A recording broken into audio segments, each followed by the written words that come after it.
Asha Mensah wakes to birdsong squeezing through half-open blinds and the slow, peaceful breathing of the man she can now call husband. 3 weeks earlier, in a candlelit church draped with hibiscus and high-life rhythms, she slipped a simple gold band onto Daniel Okoye's finger and promised him sunrise coffee and shared courage. Their wedding looked like a Nollywood fairy tale come alive, Asha in lace trimmed with Kent, Daniel beaming in a navy agbada, families trading proud smiles and high-spirited ululations. They talked in bold colors from the start, children racing across a compound garden, noisy Sunday lunches, road trip holidays to hidden beaches.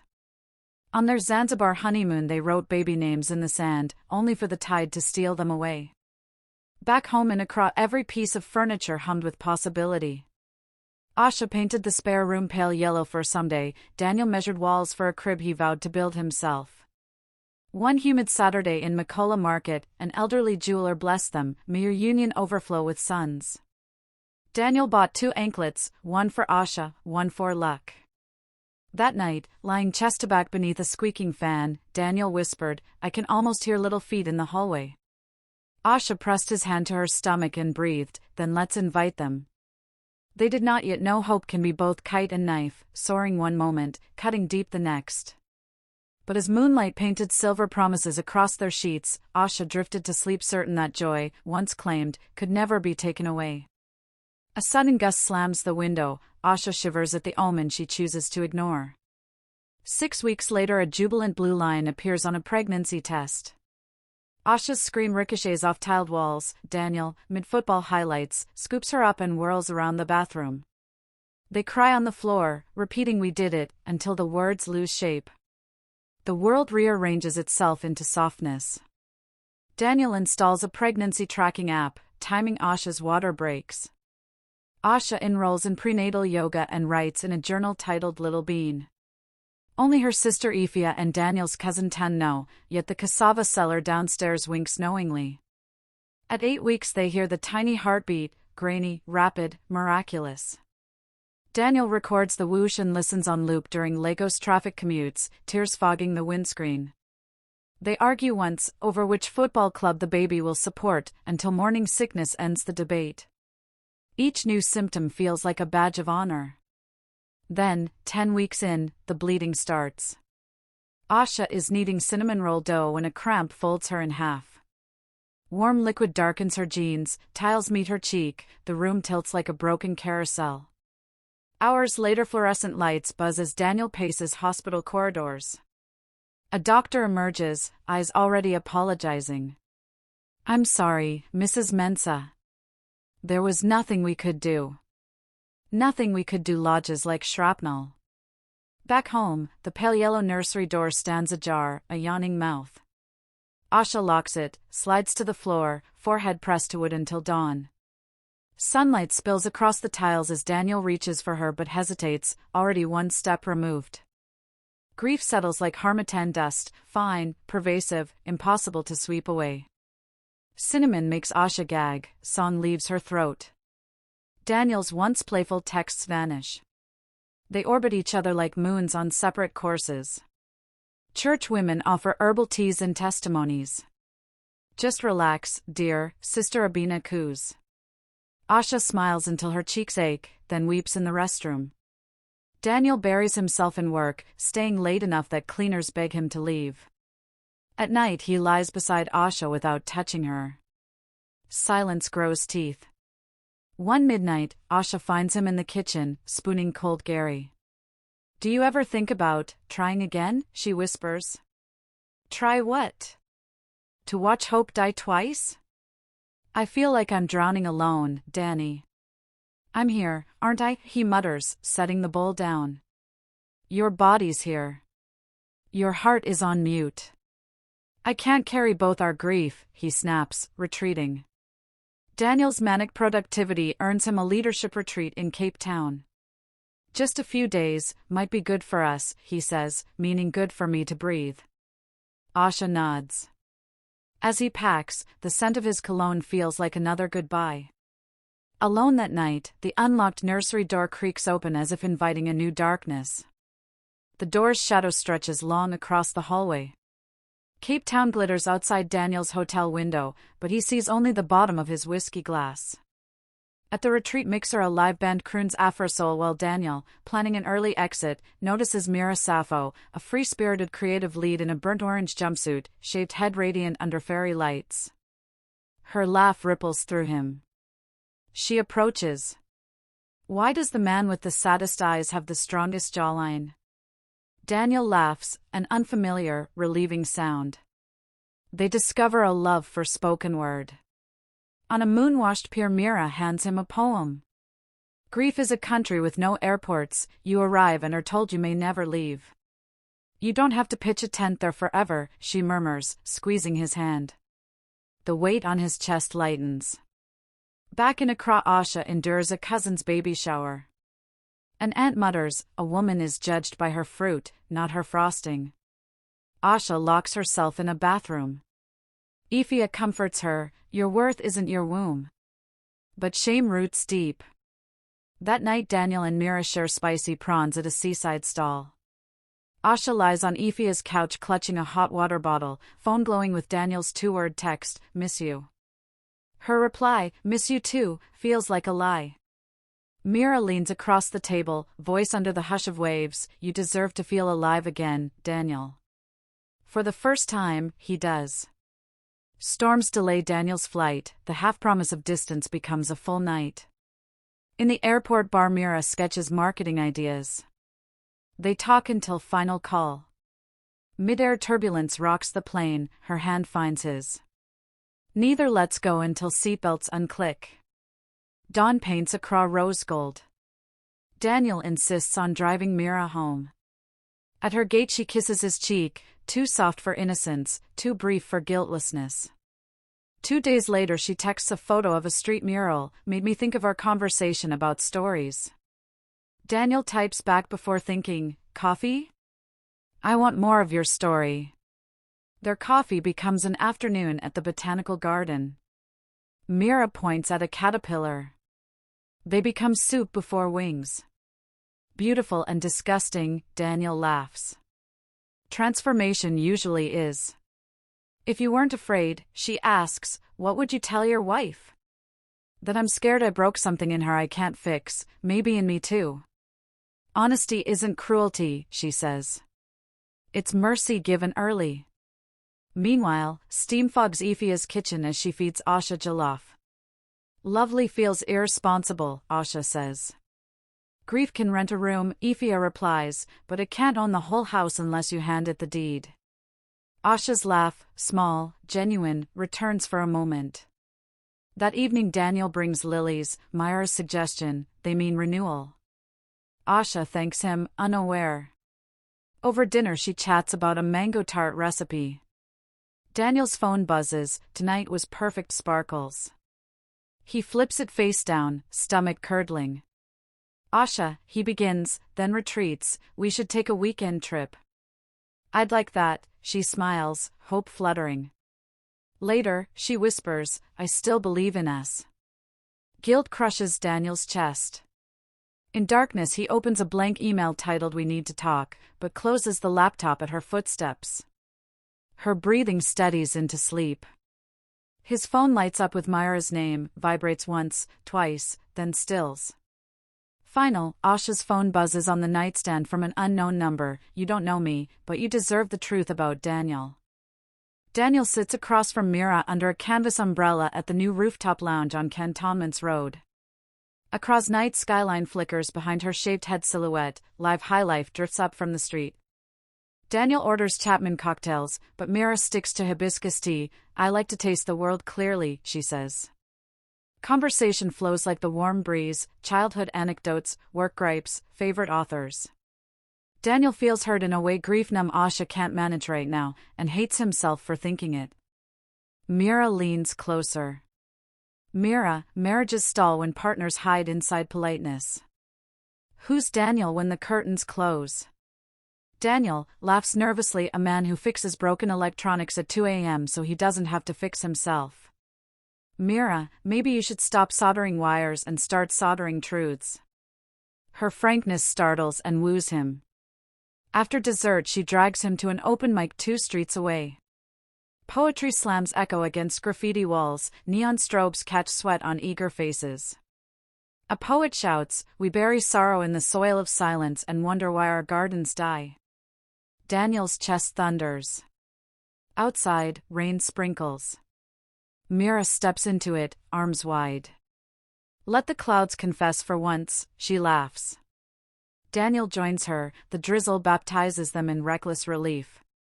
He drops his phone trying to film, screen cracks like a spider web. Their Uber ride home is wordless but electric. Myra's hand rests on his knee, he doesn't move it. At her gate she whispers, "Feel everything. Even if it hurts." She kisses him, slow, certain, not seeking permission. Daniel's breath shudders. He drives away gripping the wheel so hard his knuckles pale.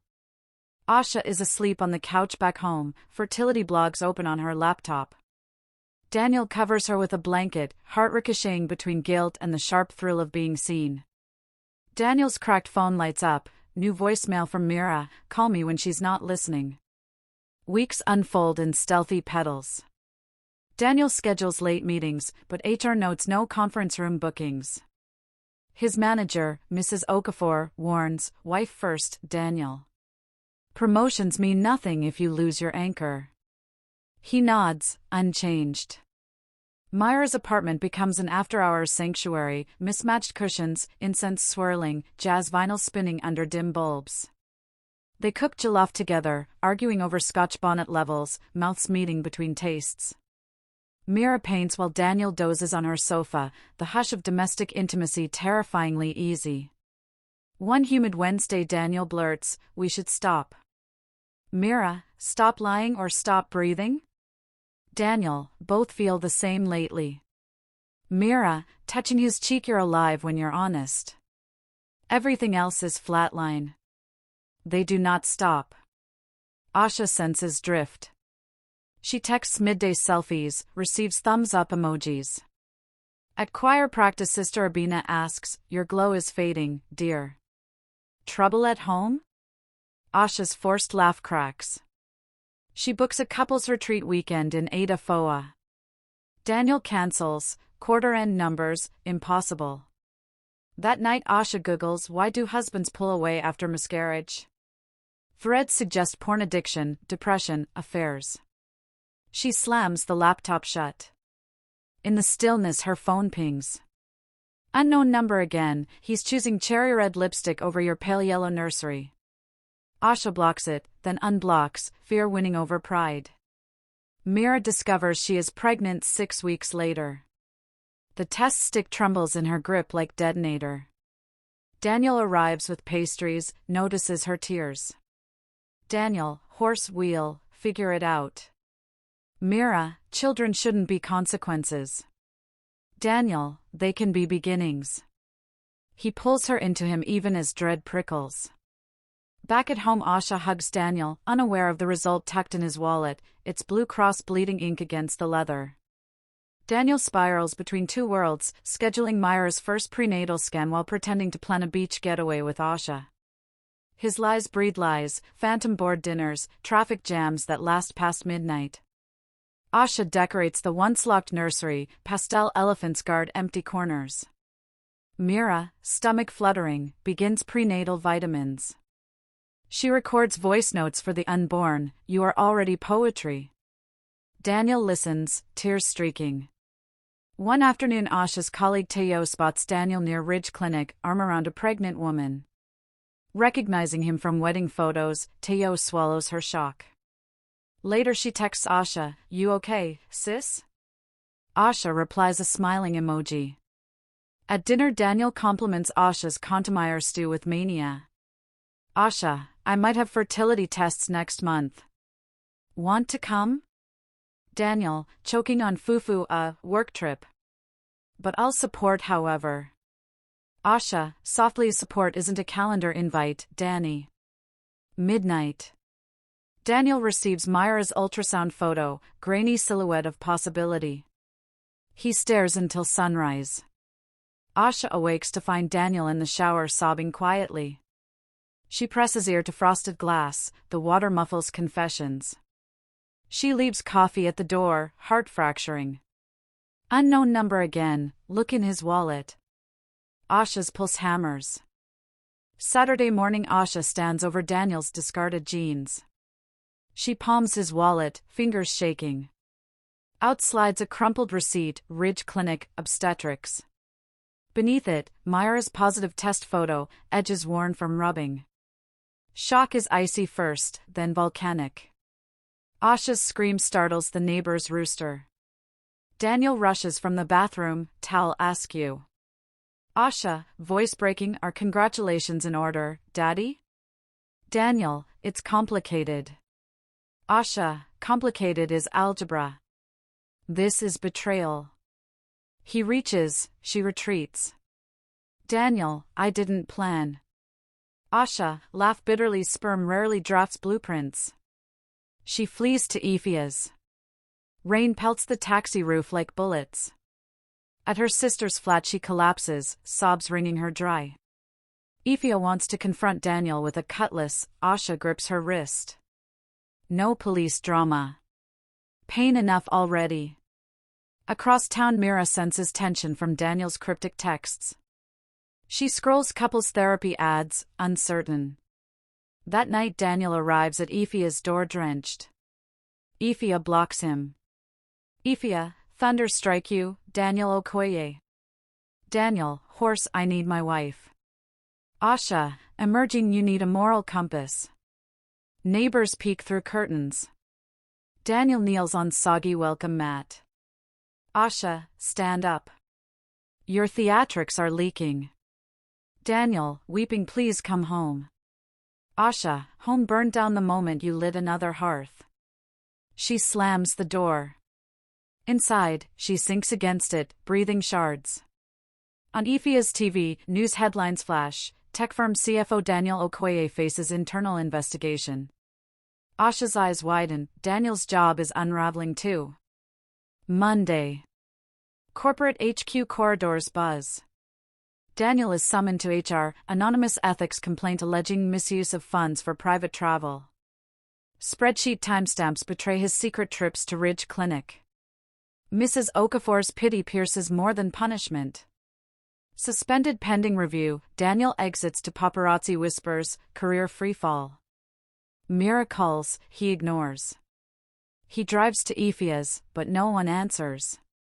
He returns to an echoing marital home, photos of happier times mocking from walls. Inside Ephia's apartment, Asha drafts questions. Her lawyer friend Amaka sits opposite with a recorder. Get everything on record, clarity is power. They rehearse. Evening. Amaka accompanies Asha to the marital house. Daniel opens, ragged. Asha, steady, we talk once. Then papers. Amaka, for legal transparency, we'll record. They sit at the dining table where someday crib plans once unfurled. Conversation, excerpts. Amaka, Mr. Okoye, are you the biological father of Mira Sappho's unborn child? Daniel, voice rasping yes. Asha, closing eyes, date of first intimacy? Daniel, 7 weeks after the miscarriage. Asha, tears rising while I healed, you created new life. Daniel, crying, I was drowning. Asha, so you made another ocean. Amaka slides a DNA testing consent form. We verify after birth. Daniel signs, palms trembling. Asha, I needed honesty. You served silence. Daniel, I thought shielding you. Asha, from truth? Lies or blades wrapped in cotton. Daniel, I'm sorry. Asha, sorrow without change is manipulation. She removes her wedding band, places it in front of him. The metal rings like a gavel. Amaka hands Daniel separation papers.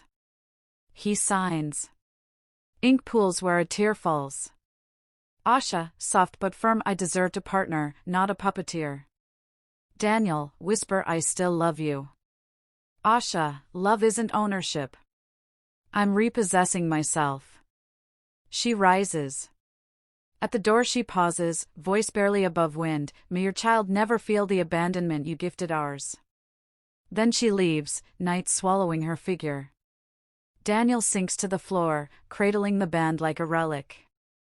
His phone buzzes. "Mira, I told my parents. They want to meet you." He closes his eyes, the sound of everything crashing louder inside his skull than the storm outside. Final, end of part 2. Asha logs into social media. With trembling fingers she creates a new page, The Phoenix Nest, community for women facing infertility and betrayal. Within minutes notifications pour in, pain connecting to pain, sparks of purpose glowing in the dark. 3 months pass. The rainy season has rinsed across streets clean, but Asha's world still tastes of smoke and ash. Her fledgling online group, The Phoenix Nest, has exploded, 2,000 members swapping midnight voice notes about miscarriages, toxic in-laws, and affairs whispered behind church pews. Asha moderates with calm ferocity, typing replies while thunder rattles her shutters. One afternoon a courier delivers a padded envelope addressed only to Mrs. Asha Mensah, urgent. Inside, a DNA test request from Ridge Clinic and a glossy 12-week ultrasound picture labeled Sappho, Mira, patient. Asha's heart seizes, the fetus's profile is perfect, tiny fist raised like defiance. A sticky note is taped to the photo. "He still hasn't chosen. Thought you deserved the evidence. A friend." Ifia urges her to burn it.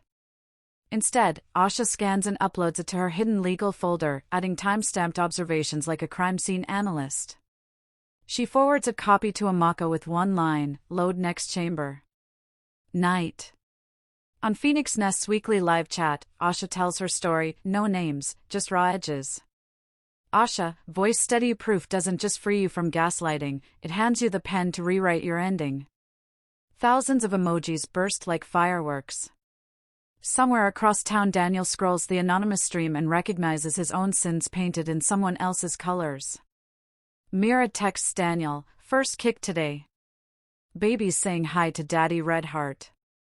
Guilt crushes his ribs, but he types back, "Can I come over?" Myra's flat smells of coconut wax and pepper soup.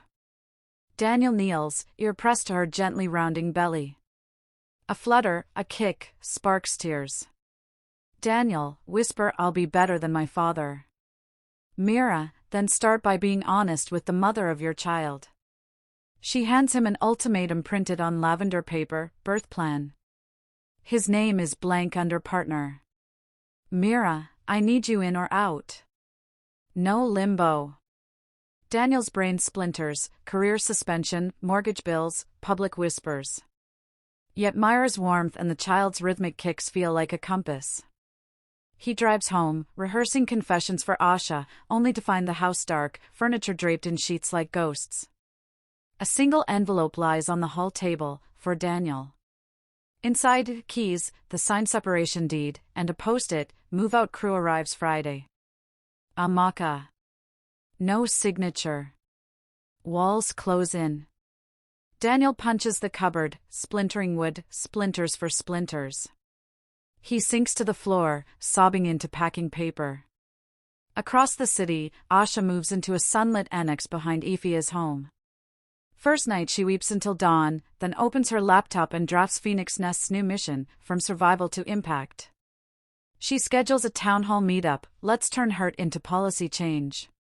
Asha receives an email from the Ministry of Gender and Social Protection, "We would like you to speak at our National Women's Wellness Conference." Conference Day. The auditorium buzzes with lawmakers, journalists, and NGOs. Asha steps on stage in a tailored emerald trouser suit, the color of regrowth. Ifia live streams from the front row. Asha opens with silence, 20 seconds long enough to prickle skins, then tells her story in first person, voice resonant, betrayal, miscarriage, self-blame, rise. Asha, we shame barren women yet excuse errant men. We weaponize wombs. Today, we disarm that weapon. Thunderous applause. The minister announces a partnership. Phoenix Nest will pilot mental health hotlines across 5 regions, funded by the state. Media headlines ripple, abandoned wife turns advocate, sparks national policy shift. Asha's followers triple overnight. Daniel, watching on hotel TV, feels pride and loss twisting like vines. He scrolls comments. She's a queen. Her ex must be kicking himself. Mira switches off the TV.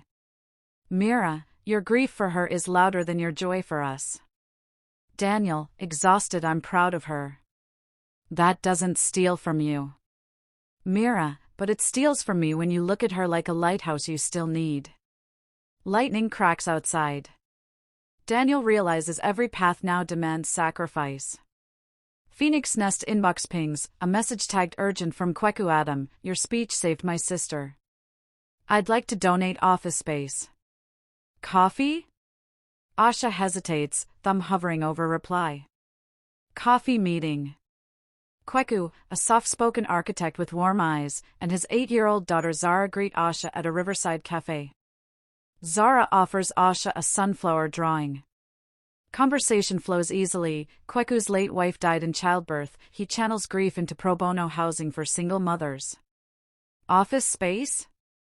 For rooms in his refurbished warehouse, rent-free.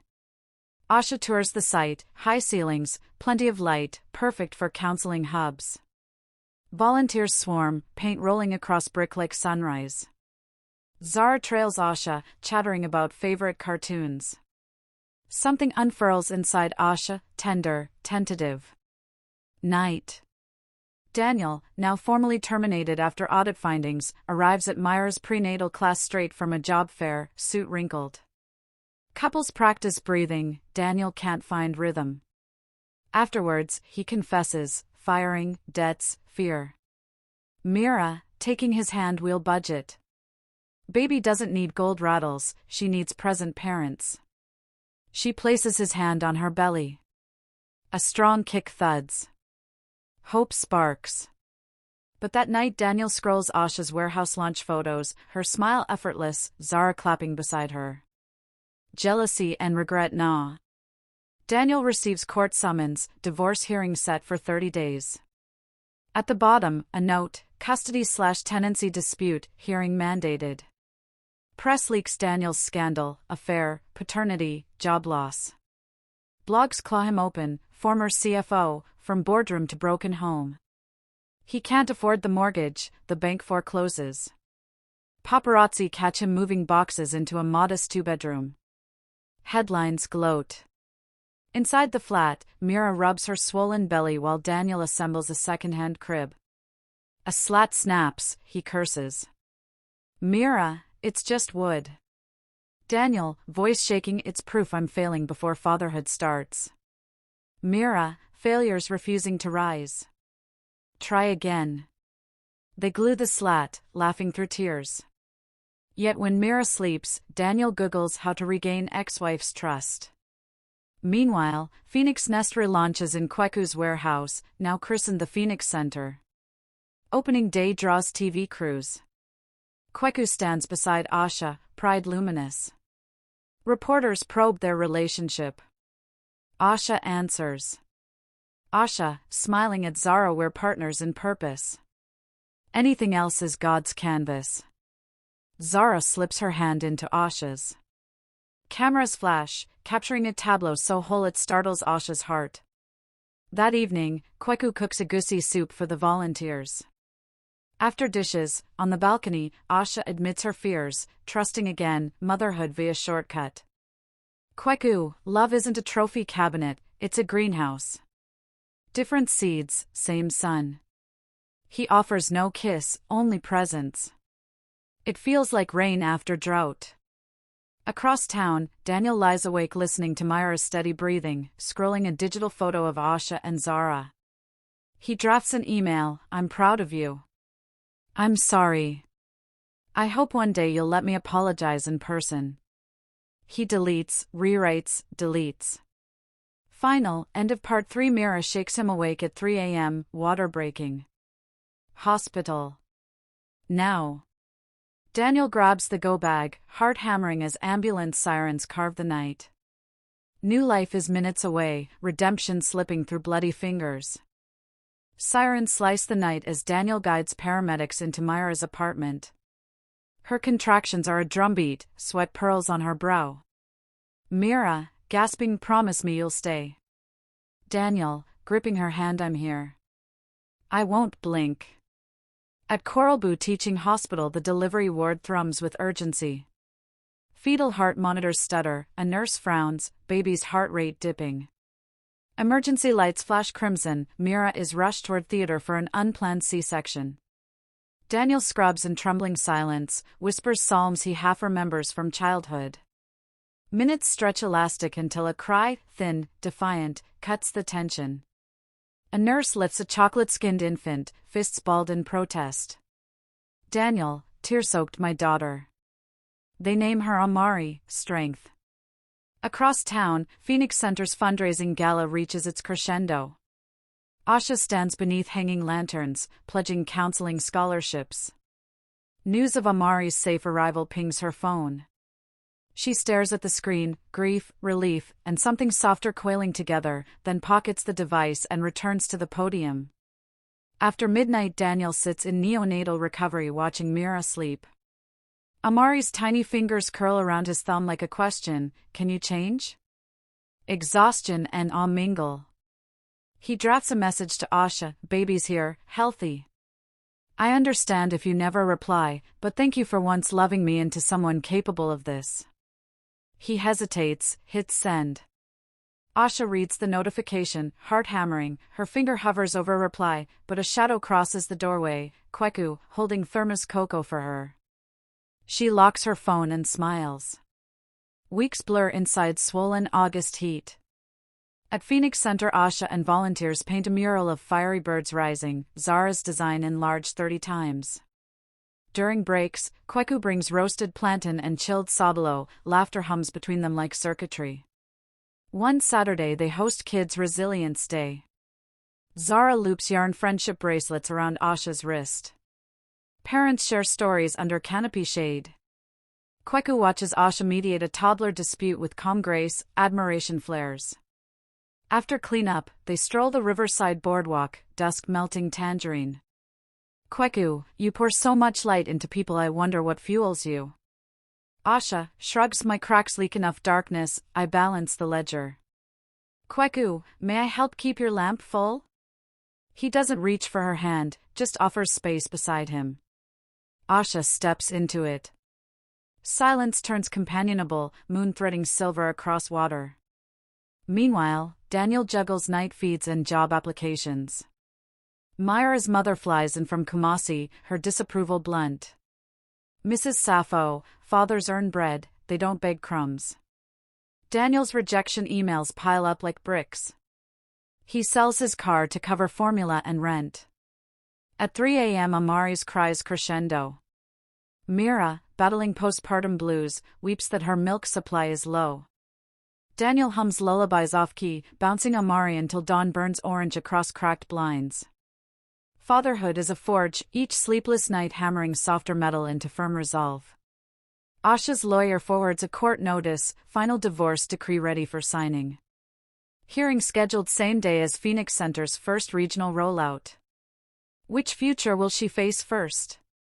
Morning of the decree, across skies split with tropical rain.